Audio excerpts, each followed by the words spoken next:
来吧，新玩具！今天我们来玩 TW 二战大黄蜂的这么一款放大的版本。盒子的外包装上边印着的编号竟然也是 TW01。纸品方面，一张彩色印刷的说明书。配件内容除了搭载在车型两侧的两个炮之外，还有大锤子以及额外的一个替换胸甲。拿到手以后变完了，就明显感觉这个要比之前的原版大了一些啊。但身上的涂装是最明显的，它就很崭新，不会像 TW 那样做出来那种二战有污的脏涂装以及铁十字的这种标志了什么的。这辆车上边的涂装是非常崭新的，并没有什么自洗的效果，所以这辆车就像是一辆刚从车间流水线上下来的新车一样，并没有什么经历了脏污的感觉。前方的进气格栅也有刻画出来，灯都是透明件压进去的，尾部的刹车灯这里也是，包括里边的仪表盘，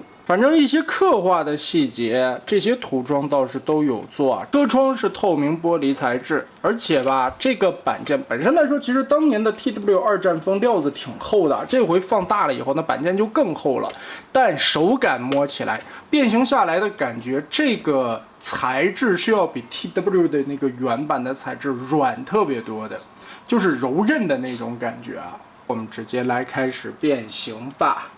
首先掰开下方的胸甲，把这里脱松掉，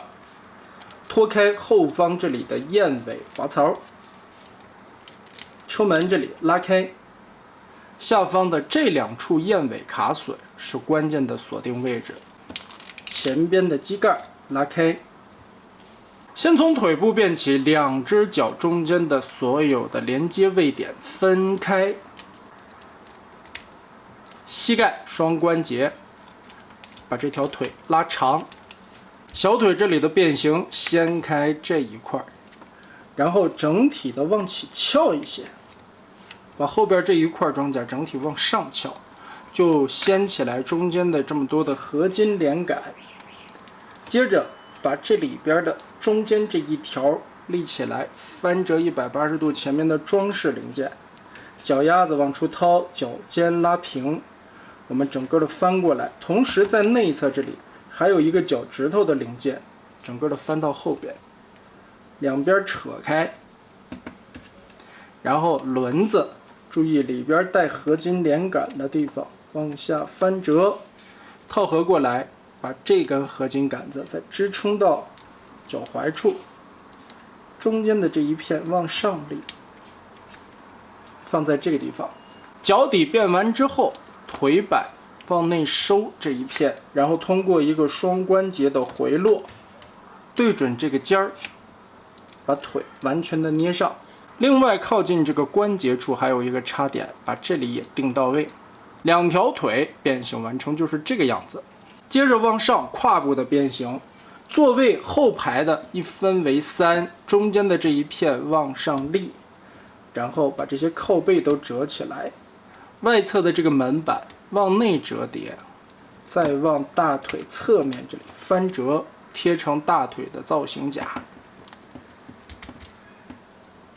放在这儿。好，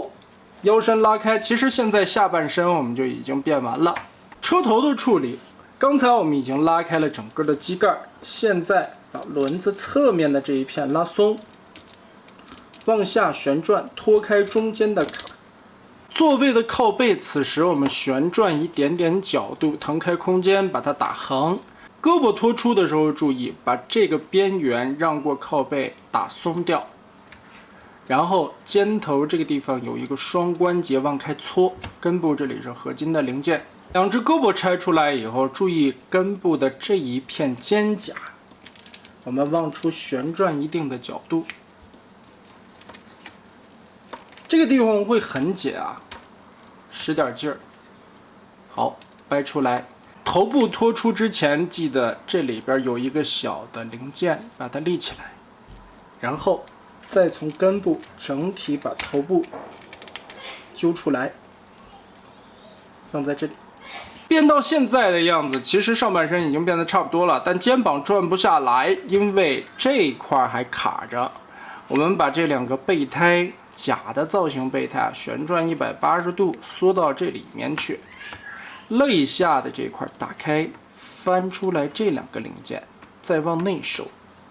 这样就可以把它变成一个斜着的 V 字，有一点点角度出来。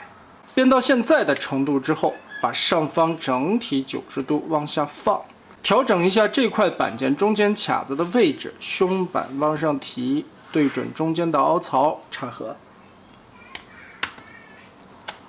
哎，这个胸甲的层次感也就堆砌起来了。机盖的这一块也可以翻上来，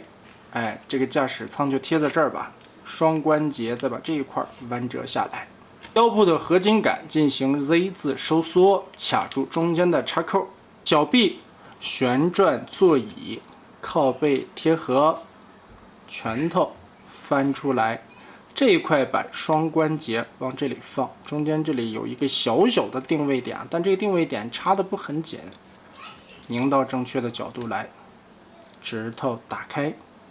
这回竟然是全指可动手啊！但可惜呢，这个空洞还是没有堵上，这里还露着个窟窿啊！小臂上边这块应该加个板的。车门侧面那2个小武器，此时可以翻起来中间的把手。但是吧，这回改成了全指可动手，而且这个把手中间也并没有什么插扣啊。靠这个手指轴的力量来握枪的话，抓握力是明显不够的，所以握枪很尴尬。包括在握锤子的时候，也是靠手指的抓握力去握的话，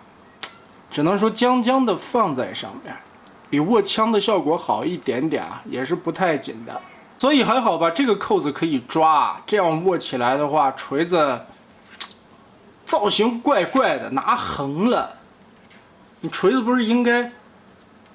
这样握吗？这样去敲人，而不是说横着这样去敲人啊。它这个扣子，我觉得当初设计的时候应该不是为了插这儿的吧，所以锤子还是通过后背的这个方槽背在背上吧。而小枪呢，握在手里边不行啊，通过这个扣子我们可以插在袖口上边。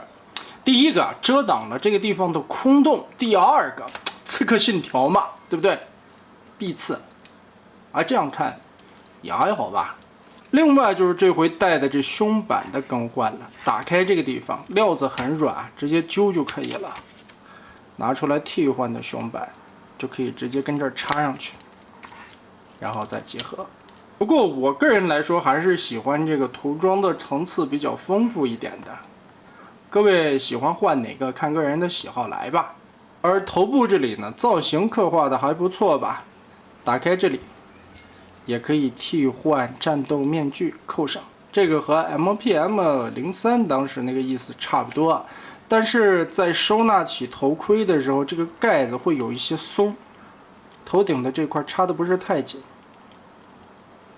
可能也是因为这个料子软的关系吧。不过板件的细节刻画处理倒还不错了。那么放大了以后，人形到头顶的高度也差不多来到了16.5公分左右。这样就是可以一个配 MPM 身高的存在了吧？原先的 TW 原版这款二战风的个头是非常小的，特别迷你，我感觉就是一个 PSS 的尺寸。所以总结一下吧 ，TW 二战大黄蜂的一个放大版本，取消了身上的脏涂装、油污效果、做旧的这些感觉，换来的是一个崭新的这种出厂车辆吧。中版有一个替换的零件，可供玩家自行的选择。整体把玩下来，手感上面来说，塑料的板件原比例放大加厚了之后，竟然柔韧性会更好。所以用这种柔韧料子的好处就是，本身来说这一款大黄蜂的设计在变形的过程中要非常的严谨，有一些倒角的角度不好过。